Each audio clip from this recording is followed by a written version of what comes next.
Imagine standing on a wind-polished ridge with nothing but sky, stone, and distance in every direction. Now widen that scene until it stretches across 2 million years. In that span, one human species learns the rhythm of new continents, follows migrating herds, endures droughts, cold snaps, and roaring grass fires, and keeps going long enough that our own story, Homo sapiens, looks almost recent by comparison. That species is Homo erectus. And if survival is the simplest, hardest measure of success, they are the champions of our family. Not a footnote between apes and us, but a people who made the earth workable in ways no one had managed before. They arrive in the record a little over 1.9 million years ago and linger until roughly 100,000 years ago, which means their last campfires were flickering while early members of our species were already pushing outward from Africa. Fossils and tools mark a sweep across Africa, Western Asia, China, and the islands of Southeast Asia. In Java, on the banks of braided rivers and under volcanic skies, their trail lasts longest. Fragments of skulls and legs say they held on there until the very edge of their timeline. Think about what that means. Generation after generation, the same hands teaching the same skills, iterating slowly, staying alive through climates and landscapes that reshape themselves again and again. If you met one in the evening light, you'd notice the differences first. A long, low skull capped with thick bone, heavy brow ridges casting the eyes in shade, a face flatter than earlier hominins, but broader and more rugged than ours. Then the similarities would come forward. The way they stand, fully upright. The way they move, steps efficient, steady, built for distance. Limb proportions echo ours. Their shoulders can throw. Their hands can make. In their bones is an idea that becomes very human. Go farther than before, then learn how to live there. Brains change across their span. Early populations carry cranial volumes not far beyond earlier species. Later ones push up toward the range we sometimes romanticize as modern. But it's not just size that matters. What shows in the ground is planning that becomes habit, habit that becomes culture. A pebble flaked to make an edge is useful today. A hand axe shaped on both faces, thinned and balanced and resharpened over and over, becomes a toolkit that persists for hundreds of thousands of years because it works in 100 places. With that tool you butcher, split, shave, pry, carve. You turn game into meals and sinew into cordage. You turn wood into frames, skins into shelters, chaos into a camp worth returning to.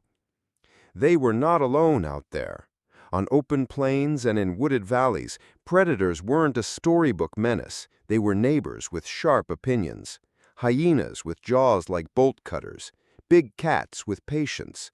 There are sites where the marks on Homo erectus bones look uncomfortably like tooth and claw, and other sites where the marks on animal bones speak of blades and intent. That tension, being hunter and hunted, shapes a day. You gather as a group, you watch as a group, you sleep as a group. Fear organizes, but so does care. Healed fractures and old jaws worn down to gums show people who were carried by others through the slow weeks of recovery and the long months of age. Someone chewed their food for them or pounded it soft. Someone made sure they didn't get left behind. Those gestures, repeated, become a kind of memory the body doesn't fossilize, but the pattern betrays. We look after our own. Range like theirs demands flexibility, and you can see it even in footprints. On a lakeshore in what is now Kenya, dozens of individuals walk the same wet ground. Their impressions say human gait, human cadence. Some were heavier, some smaller. Male and female shapes overlap but don't erase difference. That blend, dimorphism reduced compared to great apes, but still present, hints at social worlds that may have been neither gorilla-like harems nor our own tangled networks, but something transitional, cooperative enough to hunt together, competitive enough to leave scars. Brow ridges like built-in helmets tell one story, healed impacts tell the sequel. They didn't stay put, and the proof is in impossible places. On islands cut off by channels with fierce currents, there are stone traces where you wouldn't expect them unless somebody crossed water. You can argue driftwood, you can argue luck, but the simplest explanation that fits the map is intention. Rafts lashed together, bodies braced against the push and pull, a coastline shrinking behind and a new one rising ahead. You don't invent a voyage like that with a single shouted word. You plan, gesture, demonstrate. You gather reeds, tie them tight, test the float. You choose a day when the wind is friend and not judge. Maybe the language isn't like ours. Maybe there isn't syntax yet. But there is meaning, and there is shared intent, and there is the kind of leadership that gets everyone moving at once. When the evening drops and fires take over the work of the sun, more changes happen.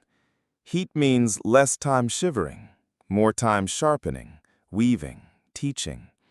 Flames keep eyes at a distance and hyenas thinking twice. Cooked meat is safer and kinder on the gut. Roots soften and surrender calories. Marrow yields. Over time, the body reallocates its budget, less bowel, more brain, because fire has taken on part of the job. Some sites whisper of hearths layered one atop another like stacked calendars. Others are more ambiguous, because fire doesn't always leave clean signatures. But the trend is clear. At some point, keeping flame becomes as important as finding it. Imagine the watch at night.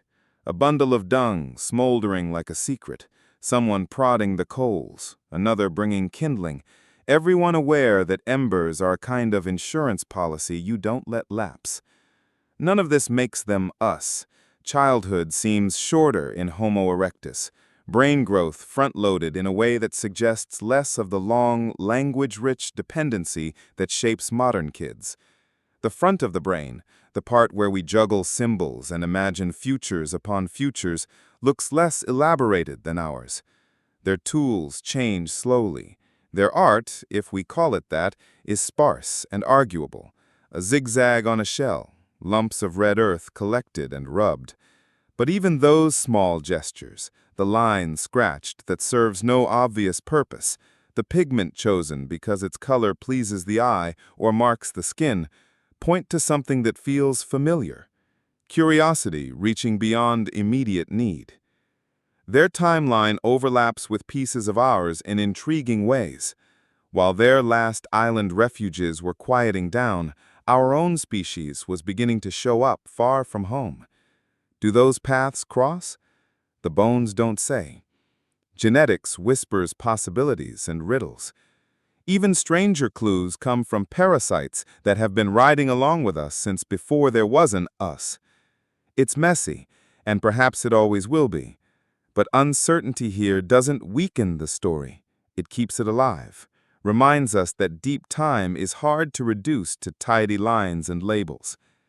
What makes Homo erectus feel urgent is not nostalgia, it's relevance. They push into new niches not by growing claws or fur, but by using what they can learn and share. They buffer bad weather with shelters, bad luck with group care, bad odds with planning. In that sense, they invent a strategy we've spent the rest of human history refining. When the world won't bend to your biology, bend your culture to the world. That is the root of our niche. That is the hinge of our lineage. Tell me something in the comments.